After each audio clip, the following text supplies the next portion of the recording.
December 4th, 1963, the Ambassador East Hotel. Vinnie Torino had been working hotel security for exactly 3 months when Robert Kennedy walked through those marble doors like he owned Chicago itself. What happened next lasted 30 seconds. Kennedy spotted Phyllis Giancana at the bar, walked over, said something that made her face go white, then slapped her hard enough that the sound echoed through the lobby like a gunshot. 3 witnesses, 2 FBI agents, 1 off-duty cop who thought he was just earning extra Christmas money. By morning, 4 people were dead. By New Year's, the Chicago outfit had declared war on the Justice Department. And for 30 years, Vinnie Torino kept his mouth shut about what he really saw that night. The briefcase Kennedy carried in, the way Phyllis smiled before the slap, the photograph someone slipped under Vinnie's door the next morning.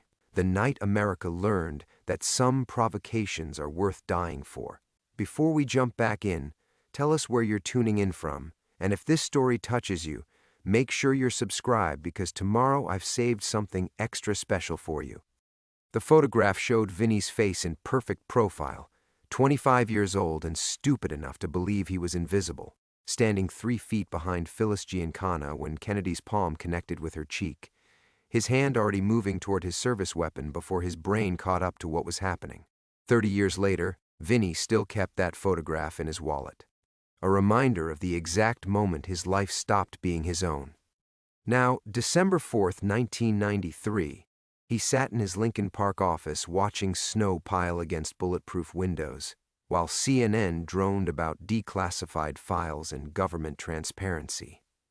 The coffee had gone cold hours ago. His granddaughter Sarah's campaign photos smiled at him from his desk, bright, ambitious, everything Chicago politics could corrupt if given half a chance. The phone rang at 11:47 p.m. Torino, Vincent. The voice sounded like gravel mixed with cigarettes and 30 years of federal secrets. Agent Kowalski, remember me? Vinnie's blood turned to ice water. Ray Kowalski had been one of the 2 FBI agents at the Ambassador East that night. Supposedly died of a heart attack in 1987. You're supposed to be dead, Ray. Working on it. Lung cancer. Maybe 6 weeks if I'm lucky. A wet cough echoed through the line. Which brings me to why I'm calling. That footage from the hotel? It's surfacing. The words hit Vinnie like a Louisville slugger to the chest. What footage? Don't play stupid, Vincent. We both know someone was filming that night. Kennedy didn't just happen to find Phyllis at that bar. She didn't just happen to be sitting alone.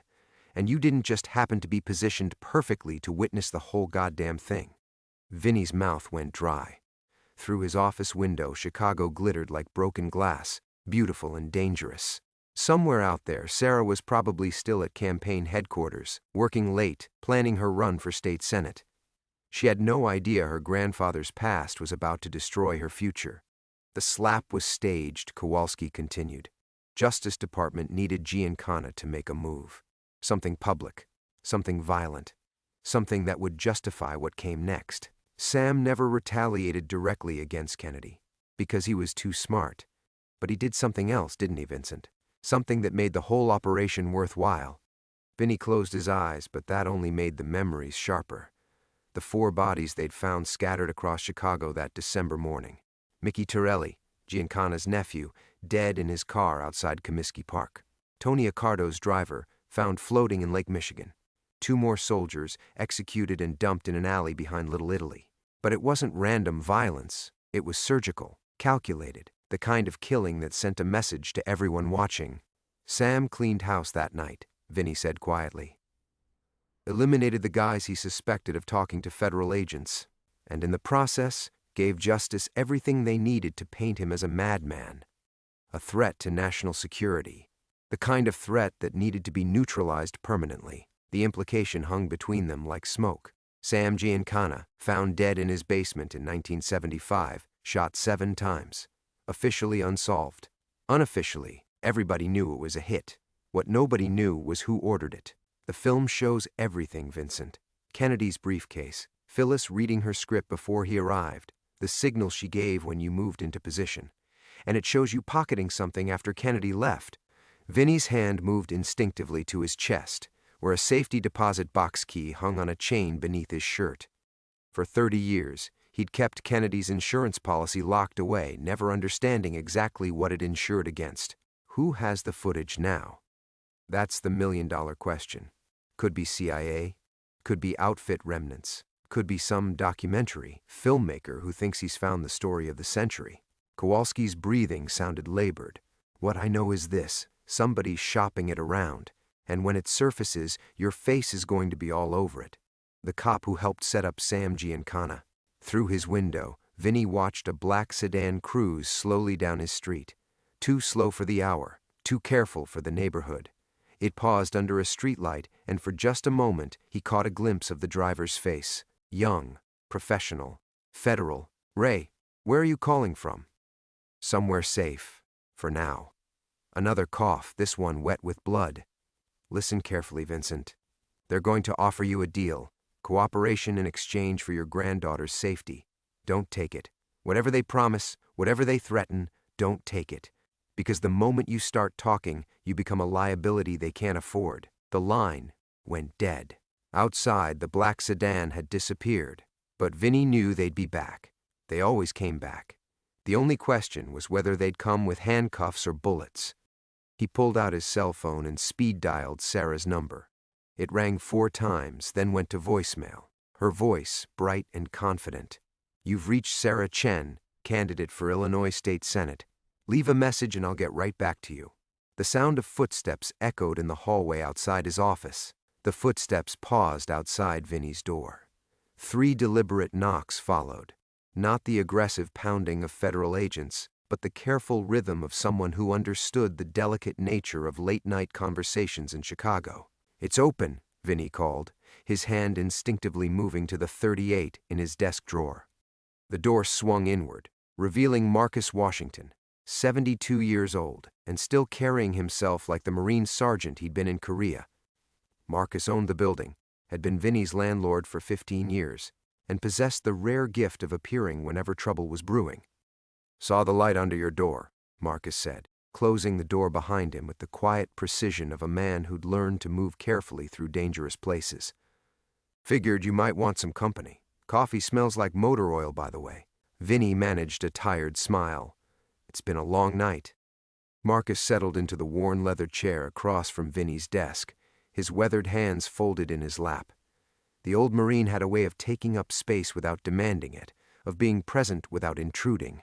It was a skill Vinny had never mastered, even after 30 years of trying to disappear into the background of other people's lives.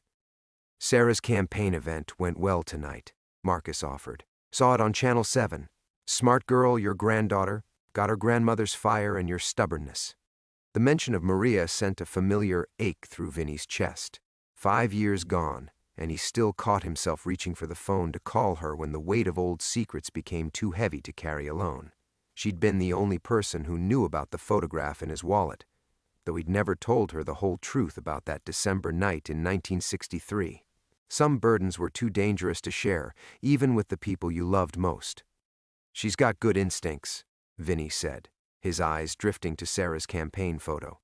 28 years old, first-generation American, daughter of immigrants, who'd built a small empire of restaurants across the South Side.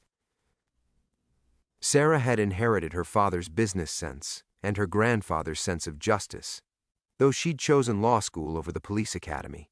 Smart girl, indeed. Smart enough to stay clean in a dirty city. "You worried about something, Vincent?" The question hung in the air between them. Marcus had earned his right to ask it, had covered Vinny's back more than once during the lean years after Maria's death, when grief had made him careless and old enemies had started circling. The building's security system was military grade, installed at Marcus's expense after a break-in that had been anything but random. "Old business," Vinny said finally, "the kind that doesn't stay buried."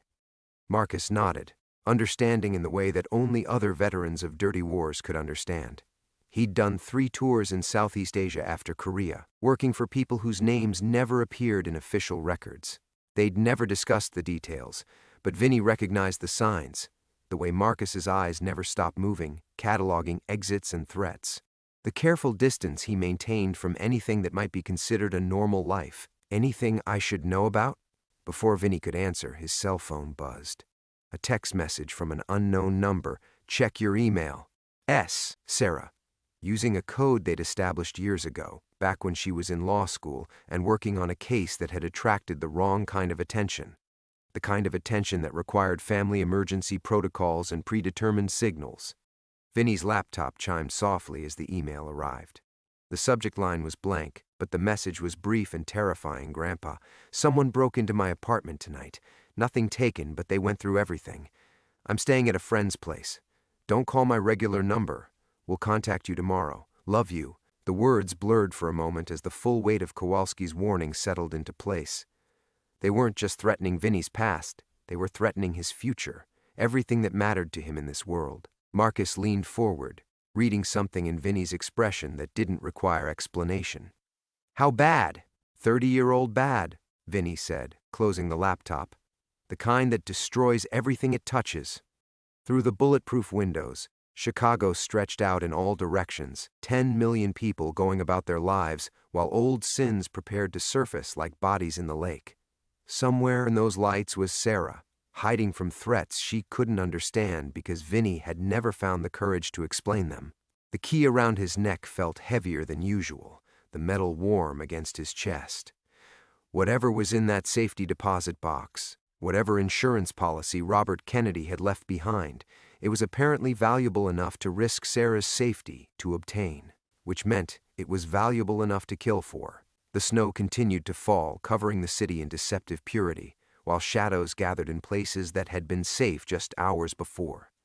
The silence stretched between them like a tightrope, Marcus waiting with the infinite patience of a man who'd learned that some truths couldn't be hurried. Vinny stared at the blank email screen, Sarah's words burning behind his eyes. 30 years of careful distance, 30 years of believing he could keep the poison of that December night contained, and now it was spreading to the one person he'd sworn to protect. His phone rang. Not his cell, the landline, the secure line that only 3 people in the world had access to, and one of them was dead. Vinny's blood turned to ice as he recognized the implications.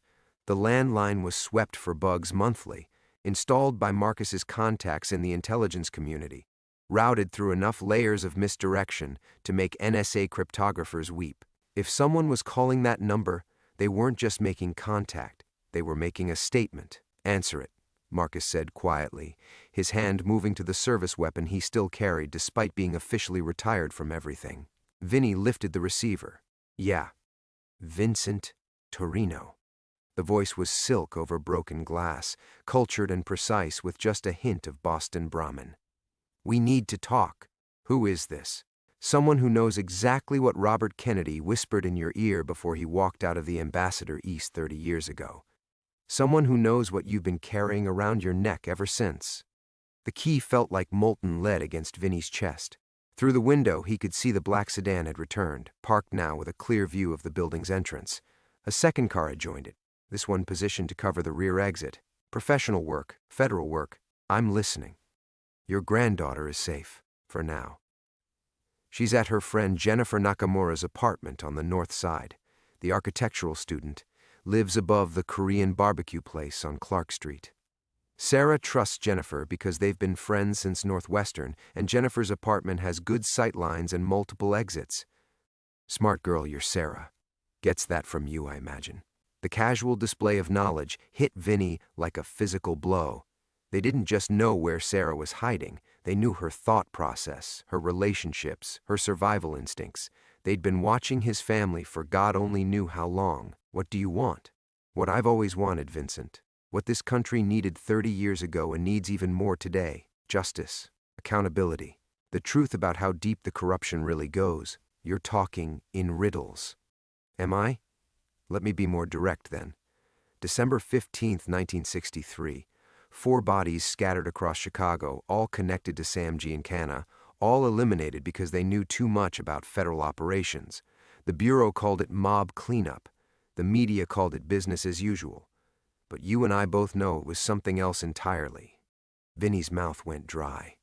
In all the years since that night, through all the investigations and inquiries and conspiracy theories, nobody had ever connected those 4 murders to the hotel incident. The timeline was wrong, the victims were low level, and the official cause of death in each case pointed to internal outfit politics rather than federal interference. But this voice, this precise, educated voice, was drawing connections that shouldn't exist. Those men weren't killed because they were talking to the FBI, the voice continued. They were killed because they stumbled onto something bigger, something that linked Sam Giancana to operations that went far beyond Chicago, far beyond the mob, into territories that would have destroyed everything if it had come to light. You're talking about the Kennedy assassination. I'm talking about the architecture of power, Vincent, the careful construction of plausible deniability. Your Attorney General needed Sam Giancana to appear unstable, violent, unpredictable. He needed justification for what was coming. But what he got was something much more valuable. He got proof that the outfit had tentacles reaching into places that could bring down governments. Marcus was watching Vinny's face, reading the conversation through micro-expressions and decades of shared experience. His weathered hand had moved closer to his weapon, and his eyes had taken on the flat, predatory focus of a man preparing for violence. The key around your neck opens more than just a safety deposit box, the voice said. It opens a door to the real story. The one that explains why Jack Kennedy died 6 days after his brother humiliated Phyllis Giancana in front of a room full of Chicago power brokers. The words hit Vinny like a sledgehammer to the chest. 6 days. December 9th to November 22nd. The timeline was wrong. Kennedy had been killed before the hotel incident, not after. But something in the caller's tone suggested the chronology wasn't as simple as Vinny had always believed. You've got your dates mixed up, Vinny said. Do I? Check your watch, Vincent. What's today's date? December 4th, 1993. 30 years to the day after. The realization struck him like lightning. Not 30 years after the hotel incident. 30 years after the call. The call that had sent him to the Ambassador East in the first place. The anonymous tip about federal agents planning something that would require police presence, someone who could serve as an unofficial witness to whatever was about to unfold. He'd been played from the very beginning. The phone slipped from Vinny's fingers, clattering against the desk before Marcus caught it mid-fall. The old Marine's reflexes hadn't dimmed with age, but even he couldn't catch the pieces of Vinny's understanding as they shattered and reformed into a pattern too terrible to accept. Vinny. Marcus's voice seemed to come from underwater. Talk to me. But Vinny couldn't speak, couldn't breathe, couldn't do anything except stare at the calendar on his wall, where December 4th was circled in red ink. Sarah's birthday was in 3 days. He'd marked it weeks ago, planning to take her to dinner at Gibson's, the same place he'd taken Maria for their anniversary every year until cancer stole her away. 3 decades. 30 years of believing he'd stumbled into history by accident, that his presence at the Ambassador East had been coincidence wrapped in duty. 30 years of carrying the weight of what he'd witnessed, never understanding that his witnessing had been the entire point. They called me, he whispered. December 4th, 1963. Anonymous tip about federal agents planning something at the Ambassador East. Said they needed a Chicago PD presence. Someone discreet who could observe and report. Marcus set the phone gently in its cradle, his movements deliberate and careful. Who took the call? Dispatch put it through to me directly, said the caller, specifically requested Detective Torino. I figured it was because I knew the hotel, had worked security there before. Vinny's laugh came out cracked and bitter. Christ, Marcus. I was so fucking proud, thought I was being trusted with something important. The black sedans outside had multiplied. 4 now, positioned at strategic points around the block. Not an arrest squad. Those came with noise and drama and federal marshals kicking down doors. This was containment, isolation, the kind of operation that required patience and precision and the absolute certainty that the target had nowhere to run. They've been watching me for 30 years, Vinny said. Watching Sarah grow up. Watching me build this business, make friends, try to forget. All of it choreographed, all of it controlled. Marcus moved to the window, his trained eyes cataloging threats and calculating odds. Buildings secure. Multiple exits, reinforced stairwells, roof access. We can get you out. And go where? You think there's somewhere they haven't already planned for? Vinny pulled out his cell phone, stared at Sarah's number for a long moment, then deleted it from his contacts. If they were monitoring his calls, and of course they were, he wouldn't give them any more reasons to focus on her. They know where she's hiding, Marcus. They know her friend's address, her escape routes, probably her goddamn coffee order. The landline rang again. This time Marcus answered, his voice flat and professional. Washington. A pause. Marcus's expression darkened. "He can't come to the phone right now," Marcus said. "He's processing some difficult information." Another pause, longer this time. "No, I don't think that's going to work for us." Marcus's grip tightened on the receiver. "Because we're not interested in deals. We're not interested in cooperation, and we're sure as hell not interested in threats." The response came sharp enough that Vinny could hear the anger bleeding through the earpiece. Marcus smiled, the cold, predatory expression of a man who'd faced down worse things than anonymous phone calls. "You want to know what I think?" Marcus said. "I think you people have been playing games for 30 years, and now you're scared because the games are catching up with you. I think that film you're so worried about, it doesn't just show Vincent's face, it shows yours too." The line went dead. Marcus set the phone down and turned to face Vinny, his expression grim but determined. "Whoever that was, they're not as in control as they want us to believe.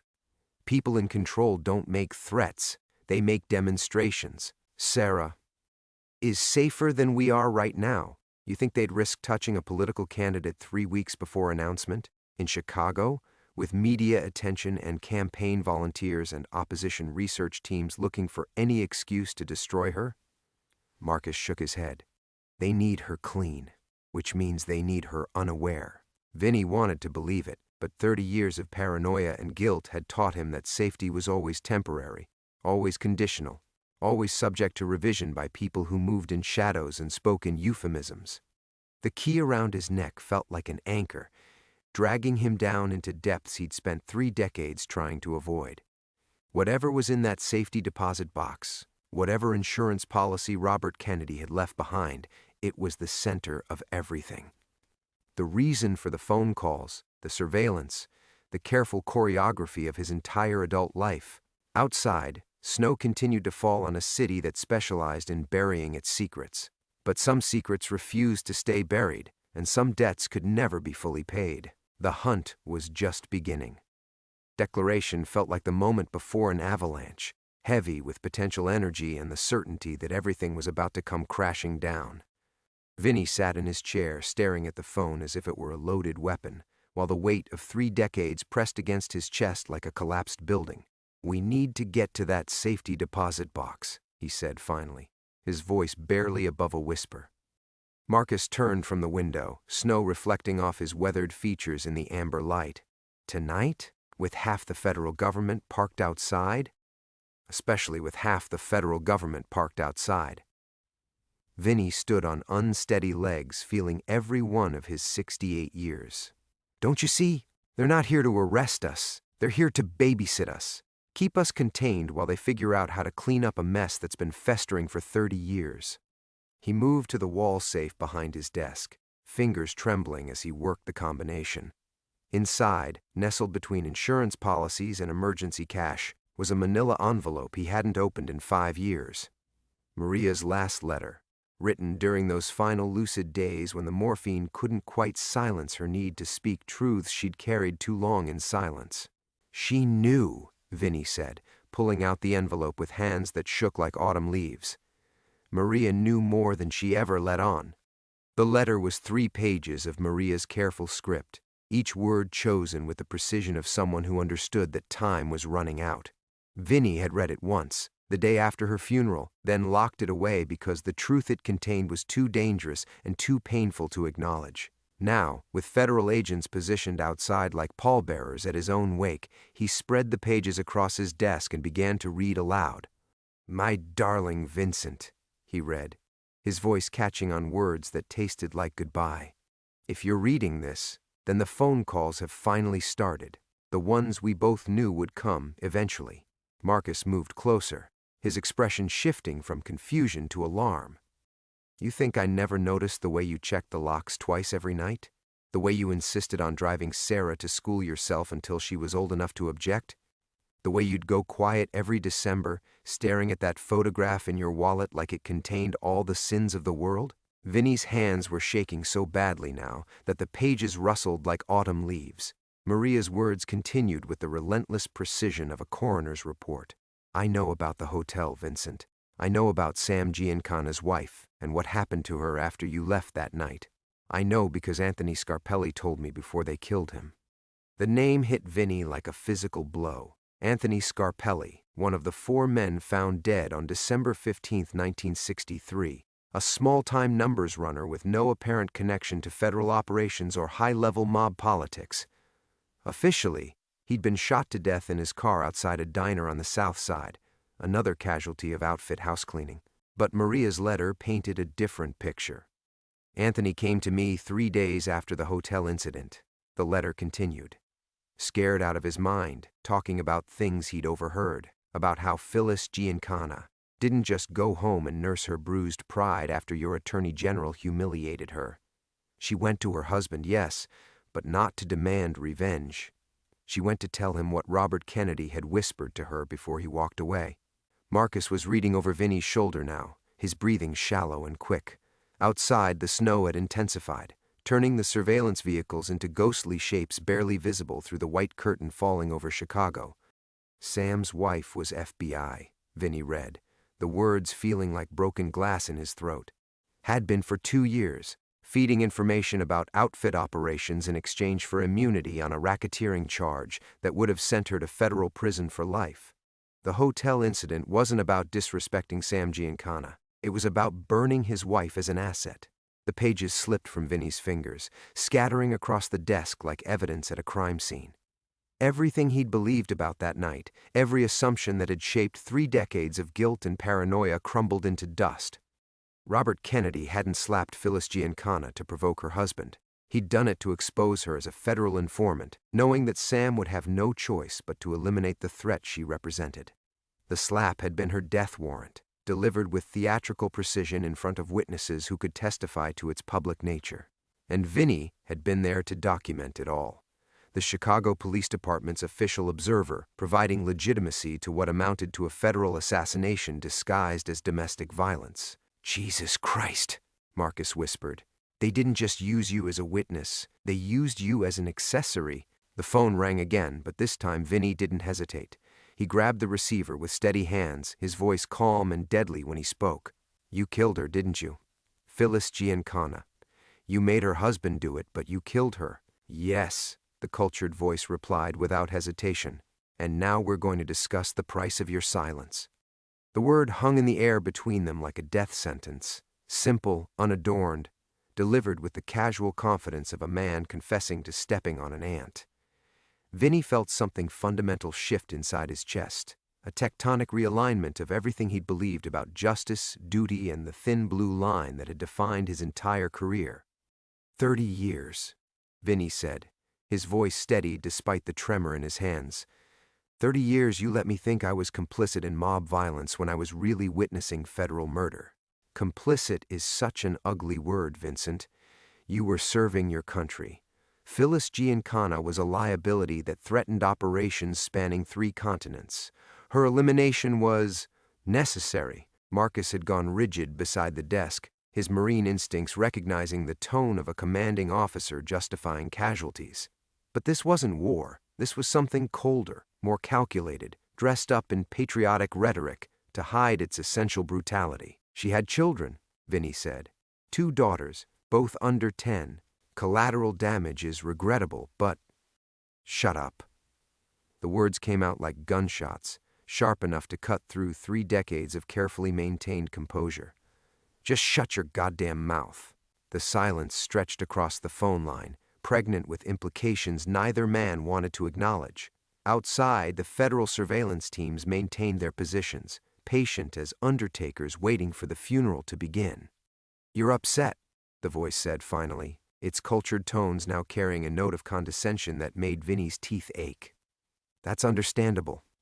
The truth can be difficult to process, especially when it challenges our fundamental assumptions about... About what? About how you people turned me into an accessory to murder. Vinny's free hand found the key around his neck, squeezing until the metal edges bit into his palm. About how you've been watching my family for 3 decades, waiting for the right moment to collect on a debt I never knew I owed? Your granddaughter is quite remarkable, by the way. Harvard Law Review, Northwestern Political Science, internship with Senator Durbin's office. She has real potential for national service. It would be tragic if her grandfather's misguided sense of moral superiority interfered with her future. The threat was delivered with surgical precision, wrapped in admiration and concern, but sharp enough to draw blood. Vinny closed his eyes and saw Sarah at 8 years old, gap-toothed and fearless, demanding to know why Grandpa looked so sad every Christmas. He saw her at 15, fierce and idealistic, arguing with him about Vietnam over dinner while Maria smiled and let them fight. He saw her last week, ambitious and brilliant and utterly unaware that her entire life had been observed, catalogued and weaponized by people who spoke about collateral damage like meteorologists discussing the weather. Here's what's going to happen, the voice continued with the patient tone of a teacher explaining simple arithmetic.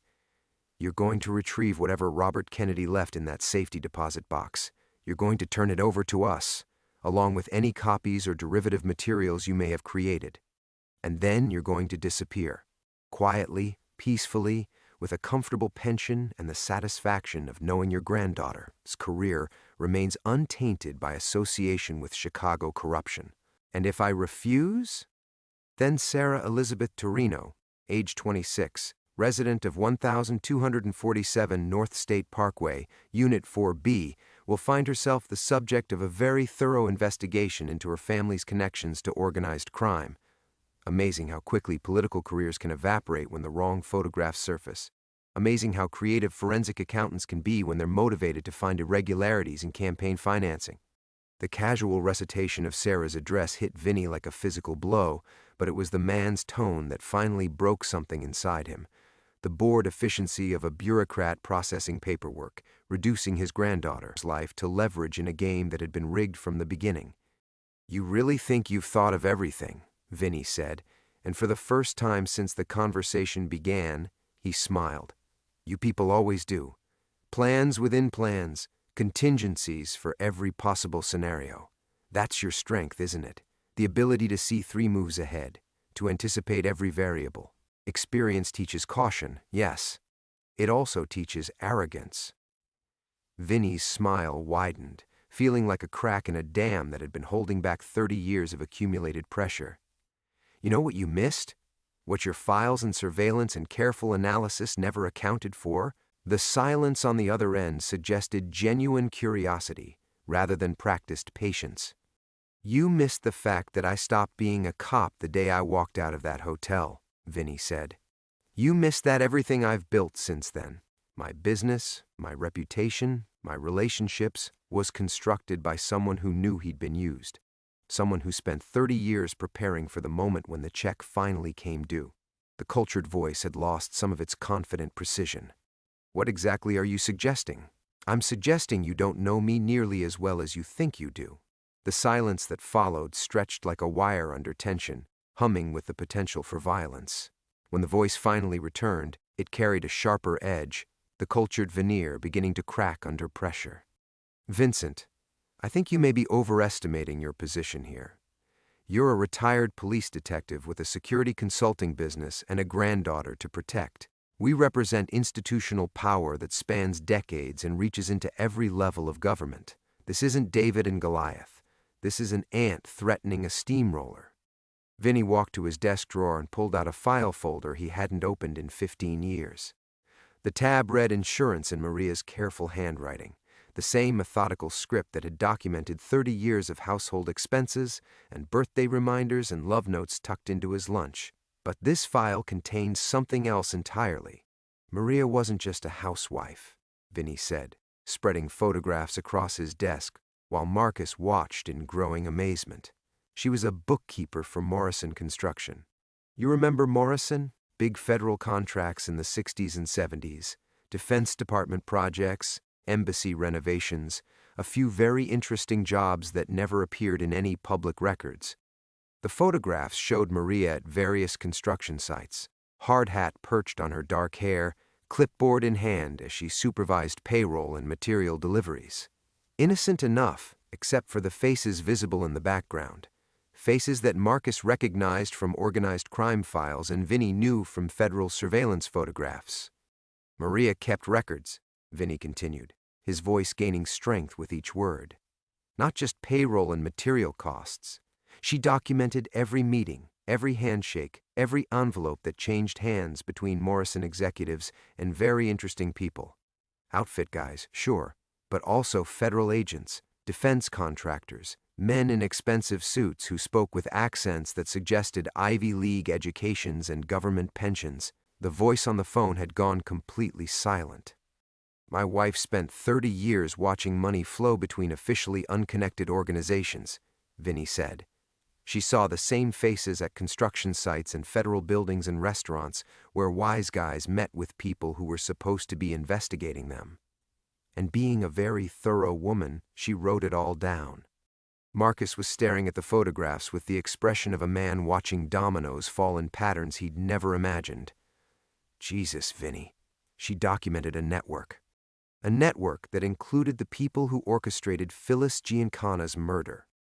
Vinny picked up one photograph showing Maria standing beside a man in a federal windbreaker, both of them smiling at the camera like old friends. The man's face was 20 years younger, but unmistakably familiar. The same bone structure Vinny had glimpsed in surveillance photographs. The same cold eyes that had watched him leave the Ambassador East Hotel in 1963. You want to know what else Maria documented? The Christmas party circuit. Federal agents and organized crime figures and defense contractors, all attending the same holiday gatherings, their wives exchanging pleasantries, while their husbands discussed business that never appeared in any official reports. Very cozy, very collegial. Very much the sort of thing that might interest congressional oversight committees. The cultured voice finally returned, but its confidence had evaporated like morning frost. You're fishing, Vincent. Even if your wife kept records, they prove nothing beyond normal investigative contacts and social coincidences. Maybe, or maybe they prove that the same people who murdered Phyllis Giancana also facilitated construction contracts that built federal safe houses where other inconvenient witnesses disappeared. Maybe they prove that organized crime wasn't being investigated so much as managed, directed, used as a tool for operations that couldn't be traced back to official channels. Vinny walked to the window, watching snow fall on the surveillance vehicles that had maintained their positions for hours without rotation or relief. Professional watchers who'd learned patience from decades of practice, but also watchers who'd grown complacent from years of unchallenged authority. You killed 4 men in December 1963, Vinny said. Anthony Scarpelli, Vincent DeLuca, Michael Romano, and Thomas Castellano. Small-time operators who happened to be in the wrong place when Phyllis Giancana died. Men who might have seen too much or heard too much or simply existed as loose ends that needed trimming. Those deaths were unrelated mob violence. Those deaths were house cleaning. And Maria documented the aftermath. The construction jobs that employed their widows. The insurance settlements that kept their families quiet. The scholarship funds that sent their children to good schools in distant cities where they learned not to ask questions about their fathers. Marcus had moved to the second window, his trained eyes cataloging the tactical situation while his mind processed the implications of Maria's documentation. They're not just watching us, he said quietly. They're waiting for something. They're waiting for us to panic, Vinny replied, to run or hide or make the kind of mistakes that desperate people make when they realize they're outgunned. But for the first time in 30 years, Vinny didn't feel desperate. He felt something much more dangerous, prepared. Vinny set the phone down without hanging up, letting the open line carry everything that followed. He pulled the key from around his neck, the key he'd worn like a millstone for 30 years, and held it up to the light. This isn't for a safety deposit box, he said, loud enough for the phone to capture every word. It's for a storage unit, one that Maria rented in 1964 under her maiden name, paid for with cash from her Morrison construction salary, one that contains 30 years of documentation about a network that murdered American citizens on American soil. Marcus stepped closer, his expression shifting from confusion to understanding. The granddaughter they threatened is already gone. Vinny's voice carried the satisfaction of a chess player announcing checkmate. Sarah left for Geneva 3 days ago. Full scholarship to the International Court of Justice, studying under professors who have no love for American intelligence operations that cross international boundaries. Amazing how quickly these opportunities arise when the right files reach the right people in The Hague. The silence from the phone stretched like a held breath. When the cultured voice finally returned, it carried a tremor that hadn't been there before. You're bluffing. Call her apartment. Send your people to knock on her door. You'll find a nice family from Nigeria who signed a 6-month lease and have no idea who Sarah Torino is. Vinny walked to his desk and pulled out a manila envelope thick with airline receipts, immigration stamps, and university correspondence. My granddaughter is studying international law with prosecutors who specialize in war crimes and crimes against humanity. She's also writing her thesis on federal overreach in domestic law enforcement. Marcus was staring at him with something approaching awe. How long have you been planning this? Since the day I buried my wife and found her real insurance policy. Vinny spread the final contents of Maria's file across his desk. Not just photographs and construction records, but bank statements, telephone logs, and meeting schedules that connected federal agents to organized crime figures to defense contractors in a web of corruption spanning 3 decades. Maria wasn't just documenting construction projects, he continued, his voice growing stronger with each revelation. She was tracking money. Federal money that flowed through Morrison Construction to organize crime figures who performed services that couldn't appear on government ledgers. Assassination, intimidation, elimination of inconvenient witnesses. A privatized death squad funded by taxpayers and managed by people who swore oaths to protect the Constitution. The cultured voice had lost all pretense of control. You have no idea what you're interfering with. Operations that protect national security? Operations that murdered a mother of 2 because she wanted to save herself from a racketeering charge. Vinny's words cut through the justifications like a blade through silk. Operations that turned local police into accessories and then held their families hostage for 30 years to ensure silence. He picked up a photograph of Phyllis Giancana, not the crime scene photos he'd carried in his wallet, but a family portrait showing her with her daughters at a Christmas party. Young faces full of hope and trust, unaware that their mother had already been marked for death by men who spoke about patriotism while planning murder. You want to know your fatal flaw? Vinny asked, his voice carrying the quiet authority of a man who had finally stopped running from the truth. You assumed that because you controlled the official narrative, you controlled all the narratives.